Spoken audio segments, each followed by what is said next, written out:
Tolkepaya Prisoners, 1851 to 1852. February 18th, 1851, minutes after the attack. Olive and Mary Ann Oatman, 13 and 8, are at the massacre site, sitting on the ground, sobbing.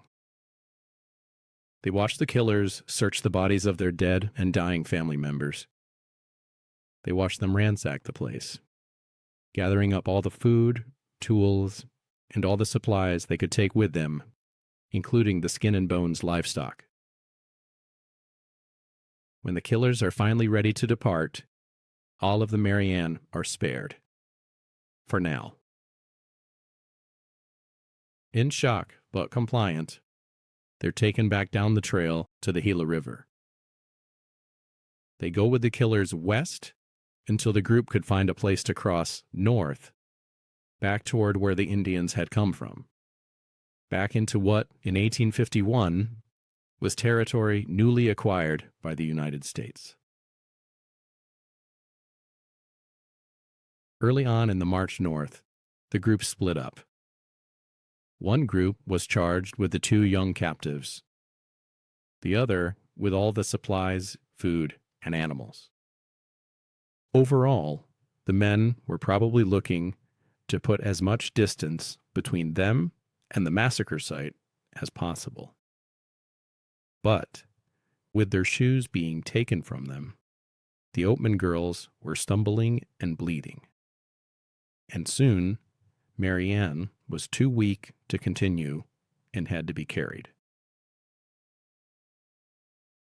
It was only 2 days past a full moon, so traveling well into the night did make sense. Still unsure if they were simply being taken to another location to be killed, Olive later wrote how they came across another group of Indians. Apparently, this new group had had a run-in with some whites recently, leaving one of them to declare that they would put an arrow through the next white person they saw, which happened to be Olive and her sister. After the first arrow narrowly missed Olive, her family's attackers intervened to protect what they now considered their property. All told, they would cover 60 miles on foot over the next 4 days. Barefoot, hungry, in shock over the events, and grieving their loved ones they left behind. What were they walking into? Flashes of murder, torture, slavery, sexual assault? Whatever nightmare scenarios the girls had heard around the campfire over those many months on the trail were now coming true. Imagine 13-year-old Olive, the elder sister, assuming responsibility for Mary Ann, 8, while still being a child herself. She can't even give up or try to run away without risking little Mary Ann's life as well. The Tolkepaya. A lot has been made over who these Indian attackers were. Olive later called her attackers Apaches, or Tonto Apaches, but that was most likely incorrect.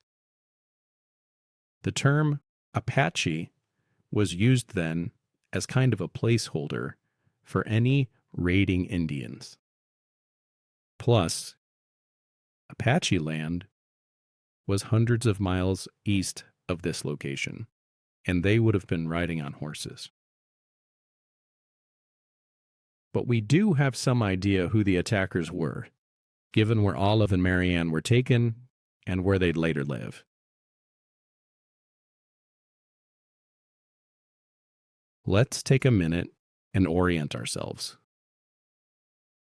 First, picture a map of present-day Arizona, or have someone who isn't driving draw it on a piece of paper for kids or for anyone unfamiliar. I'll pause here for a few seconds in case you want to go ahead and do just that.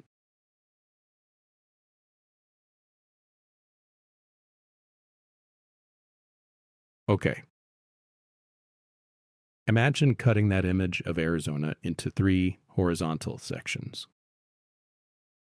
The middle section would sit between Interstate 40 across Kingman and Flagstaff on the north, and the Gila River on the south. That is Interstate 8 from Yuma to Gila Bend and continuing straight across to Florence, then Safford to the New Mexico state border.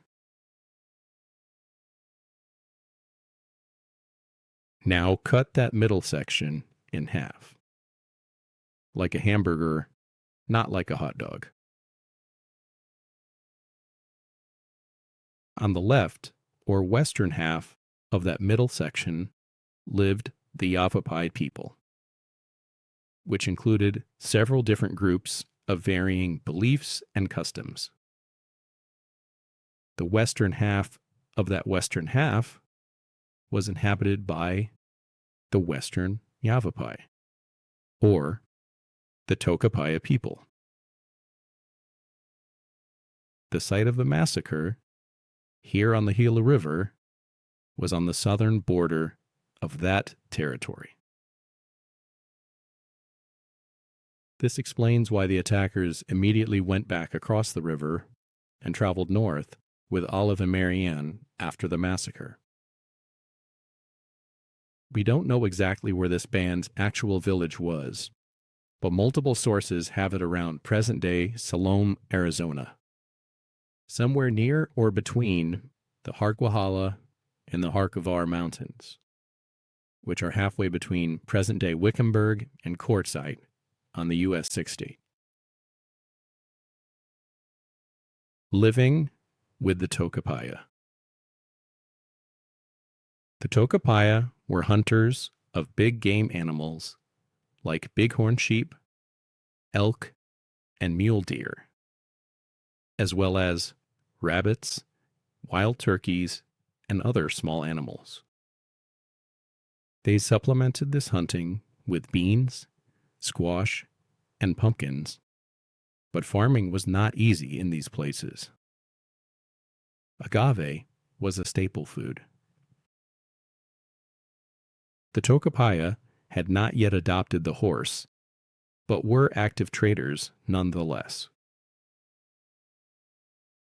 Known especially for excellent basket weaving, which, we've read, could even be waterproofed by smearing pitch like water jugs. Their homes, called yuas, were enclosed oval-shaped huts, 10 by 20 feet, and were framed with ocotillo branches and covered in grasses and animal skins. The Tolkepaya were not particularly friendly with their neighbors, the Maricopa and Pima, Acamel Odom, but were on good terms with the Mojave people to the west. When Olive and Mary Ann arrived at the Tolkepaya villages, they were terrified, and for good reason. They could still be killed, or worse, at any moment. It's unclear how close in proximity they would eventually live to the killers of their family, but surely Olive and Mary Ann must have seen them regularly, if not daily, if they were in fact their slaves. In addition to the trauma and violence, there was severe culture shock. Different language, different religious beliefs and practices, different diet, different dress, naked children running around, men in breechcloths and women in animal skin dresses, plus the face paint and the tattoos. As the days and weeks turned into months, a routine developed, out of which grew indifference and sometimes curiosity about these two white captives. Olive and Mary Ann began learning some of the language, if only for survival. Specifically, around the women whose orders they obeyed and who they worked alongside, picking berries, collecting water, preparing meals.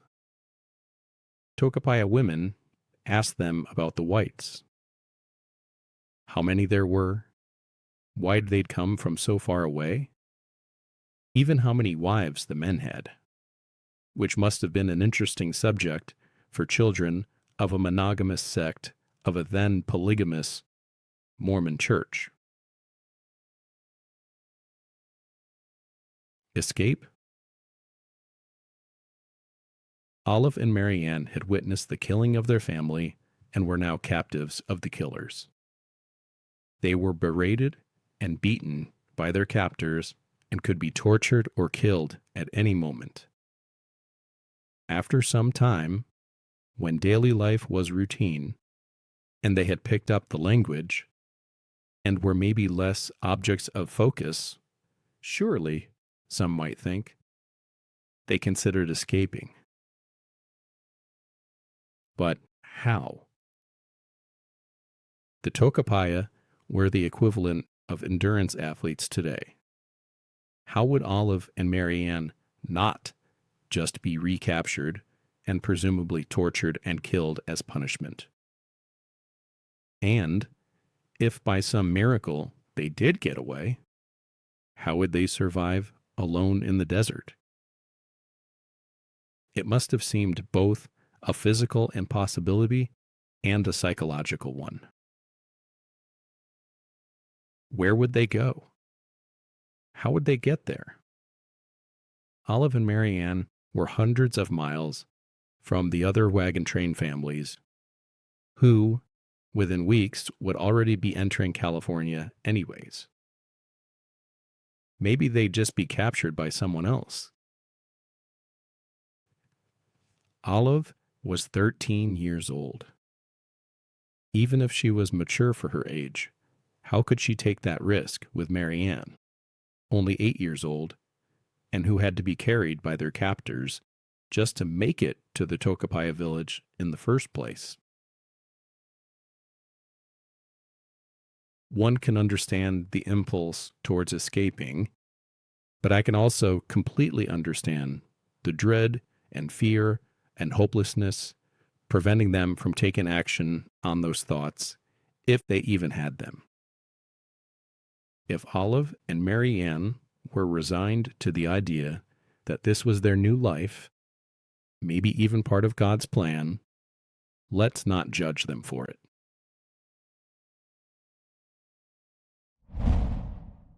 In the next section, Olive and Mary Ann are sold to the Mojave. But before moving on, think about Olive and Mary Ann's current circumstances.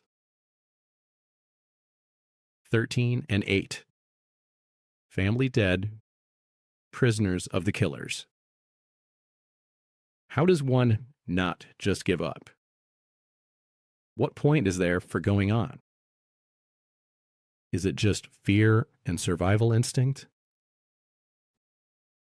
Or maybe they held out hope that they'd be rescued. Surely someone would come across the bodies and come looking for them. But how long would it take? Talk it over with your group, and when you're ready, go ahead and play the next section, Sold to the Mojave, 1852.